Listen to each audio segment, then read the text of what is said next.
Hello guys and Happy New Year! But all of us understand that 2024 will be another year of war because of Russia.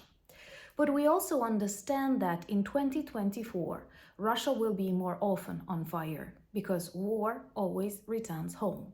But what we see from recent events, Russia is totally unprepared for war inside of its borders. Let me tell you more about Belgorod and escalation of war at the New Year's Eve, which is totally wrong.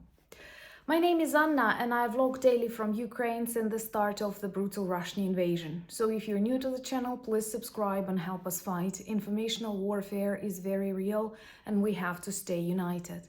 And my longtime friends, I love you very much. Please check your subscription status and hit notification button. Russia is known for various tragedies that it likes to cause to Ukraine, specifically on holidays. Typically, it congratulates us with missiles, drones for various holidays like Christmas, like Easter, like the Day of Independence, of course, which once again demonstrates its evil, almost demonic nature. Last night, New Year's Eve in Ukraine was very loud. I'm sure all of you know we don't practice any fireworks, and I'm sure we will not do that for decades. All people who went through the history and trauma of war never like bright, loud things, and I hate it even when traveling. But there were lots of explosions due to Shahed attacks. They destroyed buildings, they killed people, they destroyed objects of cultural heritage, very typical of Russia. Also, you remember that on the 29th of December, we survived the largest combined missile and drone attack on many regions of Ukraine. And unfortunately, while recording that video, I've told you there were 23 people killed. And honestly, I always know that the number of victims can grow. I hate saying it, but after a couple of days, we see that the number of victims almost doubled, which is a tragedy for all of us. And Russia has to be prepared that Ukraine will answer. That's the only way to survive. One of the main messages that I always repeat: if Ukraine stops fighting, it disappears as a country, as a culture. If Russia stops fighting, war stops. Remember to subscribe if you're new to the channel and demonstrate your solidarity. So, there was a drone attack on Belgorod from Ukraine. We don't have long-range missiles. We're not allowed to use them. So we use drones and we modify new drones. So I am 100% convinced that we will hear and see more fires inside Russia, which is important for the victory because war always returns home.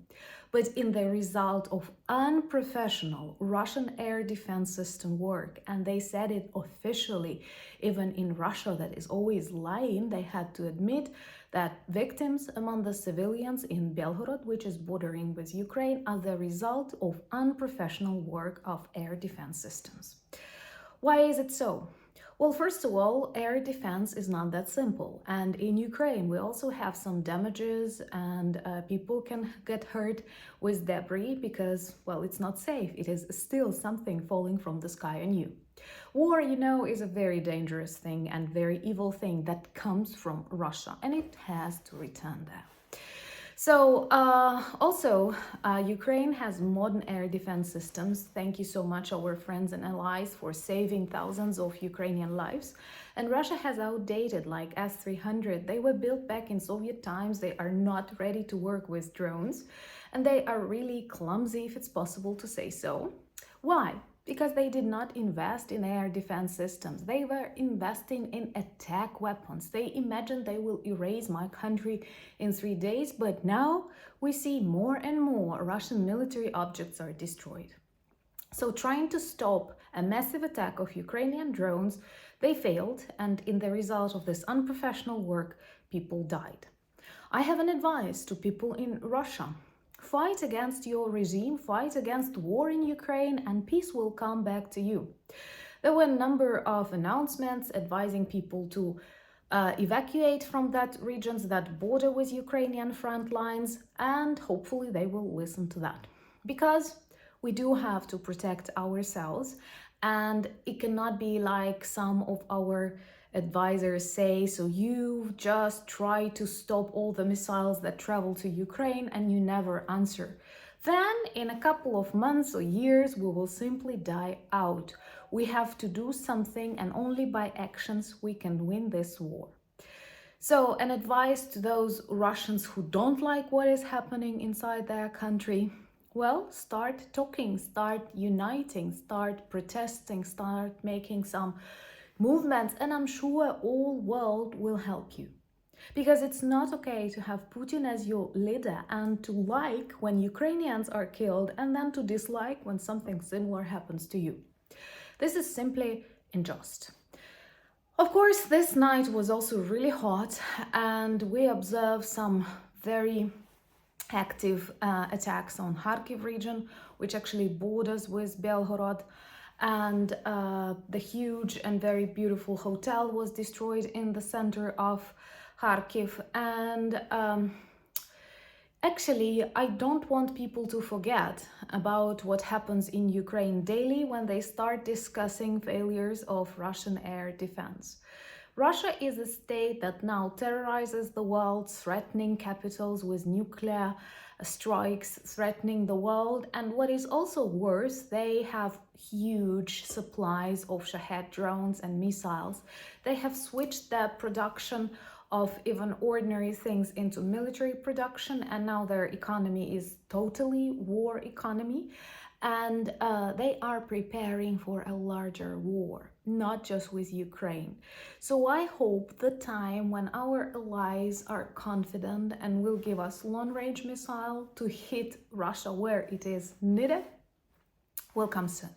Because otherwise, if Ukraine falls, they have definitely plans for Poland, Baltic countries, Finland, and whatnot. Of course, Moldova and many others that were once what they believe Eastern Bloc countries.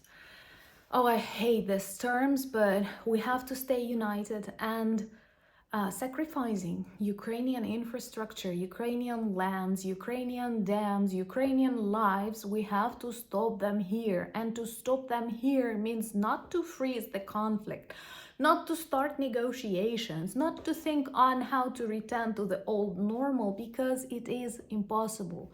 We have to think how to get stronger, how to demonstrate our power, because this is the only thing that cowards and bullies and 30-year term presidents understand. United we stand, and I'm sure that we will see more victories in 2024, and I don't mind if this will be the year when we see Putin in The Hague or Putin hanging somewhere, maybe in Ukraine.